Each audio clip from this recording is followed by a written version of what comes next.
అందరూ ప్రజలు కూటమి కావాలని గెలిపించుకున్నారు. తీరా చూస్తే పథకాలు ఏదైతే చెప్పి అధికారంలోకి వచ్చారో ఇప్పుడు వాటికి పంగనామం పెట్టే పరిస్థితి ఆంధ్రప్రదేశ్లో కనబడుతుంది. ఏమంటారు దీని మీద? అంటే జగన్ చేసిన పని ఏంటంటే ఎలాంటి బడ్జెట్ లేకుండా ఖాళీ ఇచ్చేసి వెళ్ళిపోయాడు. ఇప్పుడు విధ్వంసం అయిపోయినటువంటి ఆ రాష్ట్రాన్ని ఒక లెవెల్లో పెట్టాలంటే కొన్ని నెలల్లో ఈ సంక్షేమ పథకాలు ఆపాలి వస్తాయి. ఆపకపోతే అది కూర్చలేదు. ఇప్పుడు వాళ్ళు చేస్తున్న పని ఏంటి? ఫస్ట్ రవాణా వ్యవస్థను మెరుగుపరచడం,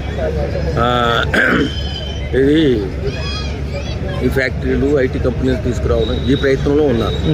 వాస్తవంగా బడ్జెట్ లేదు. మొన్న చెప్పారు చంద్రబాబు నాయుడు గారు, వాస్తవంగా బడ్జెట్ రూపాయి లేదు. ఇప్పుడు ఖాళీ ఖజానా ఇచ్చి వెళ్ళిపోయాడు జగన్ బాబు.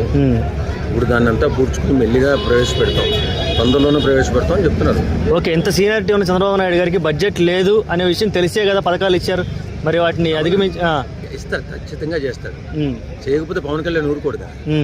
పవన్ కళ్యాణ్ అని ఆయన ఊరుకోడు కదా. మనం ఇచ్చిన హామీ నెరవేర్చకపోతే పవన్ కళ్యాణ్ అనేవాడు ముందుకే రాడు. కొంచెం టైం పడుతుంది అంతే నాకు తెలిసి.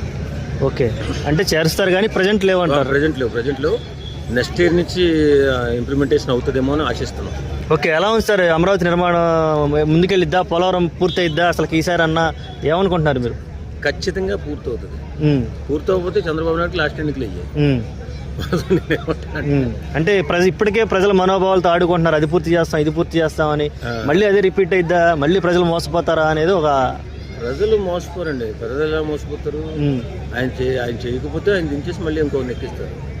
ఈసారి మాత్రం సరే, ఇప్పుడు ఉన్న ఆప్షన్ అయితే అదే, ఈయన కాబట్టి ఆయన కాబట్టి ఆయన. కానీ జరగాల్సినవి కావాలి కదా. జరగాలి కదా.